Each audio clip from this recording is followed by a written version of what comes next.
Hello everyone. Welcome to Infinity Education. आज की video में हम क्लास 7 चैप्टर 3 का जो पोर्शन रह गया था वो कवर करेंगे। So the next topic is major landforms.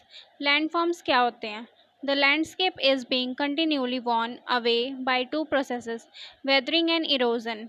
Weathering is the breaking up of rocks on earth surface. Weathering का मतलब क्या होता है? अर्थ सरफेस के ऊपर जो पत्थर होते हैं उनका टूटना, उसे वेदरिंग कहते हैं। और इरोजन क्या होता है? Erosion is the wearing away of the landscape by different agents like water, wind and ice.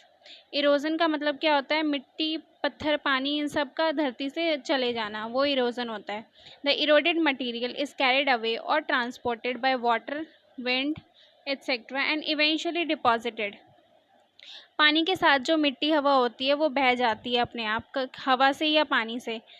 This process of erosion and deposition create different landforms on the surface of the earth. इस erosion की वजह से ही अर्थ के surface पे अलग अलग landforms बन जाते हैं। Work of a river. River का क्या काम होता है? The running water in the river erodes the landscape. Landscape पानी से मिट्टी को निकाल देता है। When the river tumbles at steep angle over very hard rocks or down at steep valley side, it forms a landform. जब बिल्कुल ऊपर से पानी नीचे को गिरता है पत्थरों की तरफ से, तो वो वाटरफॉल बन जाता है। जैसे आप इसमें देख रहे हैं, ये है hard rock and this is soft rock, और ये पानी नीचे गिर रहा है तो ये वाटरफॉल बन गया। Do you know there are thousands of small water balls in the world? World में 1000 से ज़्यादा छोटे छोटे वाटरफॉल्स हैं। The highest waterfall is Angel Falls of Venezuela in South America. Highest fall कौन सा है? साउथ अमेरिका का फॉल्स ऑफ वेंजुला है। The other waterfalls and Nigeria Falls, located on the border between Canada and USA in North America, and Victoria Falls on the borders of Zambia and Zimbabwe in Africa। और जो बाकी के वो waterfalls हैं वो Africa, Zimbabwe में हैं। As the river enters the plain, it twists and turns, forming large bends into the meanders। जब रिवर बहती है तो वो इधर से उधर होती है और धीरे धीरे मिएंडर्स बनाती है। Due to continuous erosion and deposition along the sides of a meander, the ends of meander loop come closer and closer। जैसे ही पानी इधर उधर होता जाता है, meander की क्लोज बढ़ती जाती है।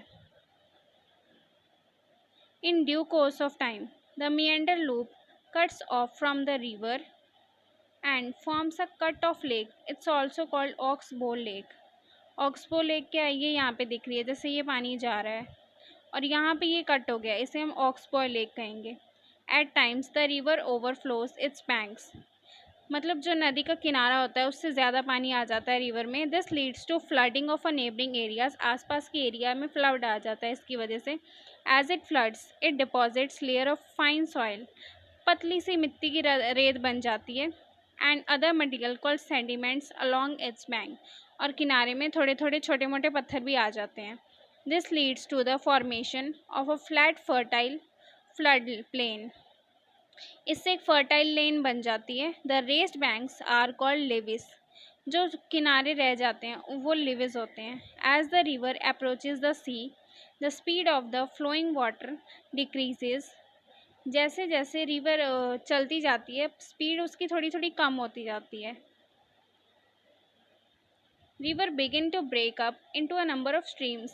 रिवर जो होती है वो छोटी छोटे झरनों में रह जाती है, फिर कॉल्ड डिस्ट्रीब्यूटरीज। डिस्ट्रीब्यूटेड मतलब वो अलग अलग हो जाती हैं। जैसे यहाँ पे ये मेन रिवर है, यहाँ से थोड़े थोड़े इधर इधर उधर हो रहे हैं, इनसे ये क्या है, छोटे छोटे स्ट्रीम्स बन रहे हैं। The river becomes so slow that it begins to deposits its load. इतनी स्लो हो जाती है कि वो धीरे धीरे बंद हो जाती है।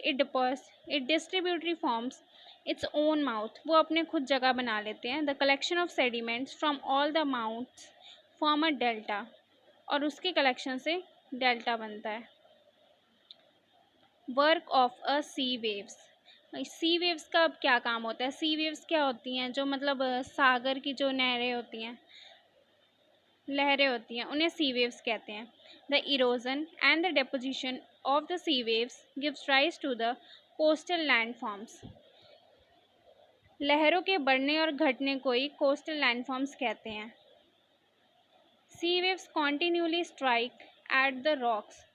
सी वेव्स जो होती हैं वो पत्थरों पे टकराने जाती हैं। द क्रैक्स डेवलप, और उनमें दरारें पड़ जाती हैं। जैसे ये पत्थरों में दरारें पड़ गई हैं, ये लहरों की वजह से पड़ी हैं। Over time they become larger and wider, और वो बड़े होते जाते हैं। These hollow like caves are formed on the rocks, they are called sea waves. As these cavities become bigger and bigger, only on the roof of the cave remain. यानी कि जैसे ही लहरें आगे आगे बढ़ती जाती हैं तो वो एरिया उसका सारा ख़त्म होता जाता है पत्थर का, और सिर्फ ऊपर का रूफ रह जाता है। Further erosion breaks the roof and only walls are left, और सिर्फ वॉल्स ही रह जाती हैं। These walls are featured These walls-like features are called stacks. The steep, rocky coast arising almost vertically above sea water is called sea cliff. यानी कि जो उसके ऊपर का एरिया रह जाता है वो भी सी क्लिफ बन जाता है। The sea waves deposit sediments along the shores forming beaches. यानी कि समुद्र के आसपास के एरिया में जो मिट्टी इकट्ठी हो जाती है वो बीच बन जाता है। फिर वर्क ऑफ आइस। आइस का क्या काम होता है? Glaciers are the rivers of ice. आपको पता ही है कि ग्लेशियर्स किससे बनते हैं? आइस से बनते हैं, और आइस रिवर से जब वो जम जाती है तो वो ग्लेशियर बन जाते हैं। Which too erode the landscape by bulldozing soil and stones to expose the solid rock below. Glaciers carve out deep hollows there. Glaciers जैसे जैसे बहते हैं वैसे ही छोटे छोटे गड्ढे उसमें पड़ जाते हैं।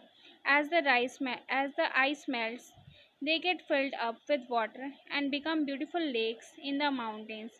और जब उनमें पानी भर जाता है तो वो ब्यूटीफुल लेक्स की तरह बन जाती हैं। The material carried by the glaciers such as rocks big and small sand and silt get deposited. और ग्लेशियर की वजह से छोटे छोटे मिट्टी पत्थर वगैरह ये सब बहने लग जाते हैं। These deposits form glacier moraines, और ग्लेशियर से जो चीज़ें निकलती हैं वो ग्लेशियर मोरेन्स बन जाती हैं। Work of winds. विंड्स का क्या रोल है? Have you ever visited a desert? Try to collect some pictures of sand dunes. Sand dunes क्या होते हैं? सैंड ड्यून्स ये होते हैं रेत के टीले। रेत जब हवा से इकट्ठी हो जाती है एक जगह तो वो रेत के टीले बन जाते हैं। An active agent of erosion and deposition in the deserts is wind. रेतीली जगह पे हवा की वजह से चीज़ों का उड़ने को डेजर्ट बोलते हैं। In desert you can see rocks in the shape of a mushroom commonly called mushroom rocks. Deserts में जो हवा होती है वो शेप मशरूम की शेप ले लेती है। Winds Erode the lower section of the rock more than the upper part. हवा की वजह से ऊपर का एरिया ज़्यादा हो जाता है सैंड ड्यून्स में। Therefore such rocks have narrow base and wider top, इसलिए उनका टॉप ज़्यादा होता है और बॉटम छोटा होता है। When the wind blows it lifts and transports the sand from one place to another. जब हवा चलती है तो सैंड इधर से उधर होती है, इससे सैंड ड्यून बन जाते हैं। When it stops blowing the sand falls and get deposited in low hill like structure, these are called sand dunes. हवा की वजह से जब ये नीचे के एरियाज में आ जाती हैं तो ये छोटे छोटे सैंड ड्यून्स बन जाते हैं। When the grains of sands are very fine and light. Sand के भी जो छोटे छोटे कण होते हैं वो बहुत हल्के होते हैं और बहुत छोटे छोटे भी होते हैं। The wind can carry it over very long distance, और हवा की वजह से बहुत दूर तक भी जा सकते हैं। When such land is deposited in larger area it's called loess. और जब ये एक ही जगह पे बहुत सारे एरिया में चली जाती है तो ये लूज बन जाती है। Large deposits of loess is found in China. China में लार्ज बहुत ज़्यादा पाए जाते हैं। सो स्टूडेंट्स, आज के लिए इतना ही। आई होप आपको वीडियो अच्छी लगी होगी और आपको समझ भी आ गई होगी।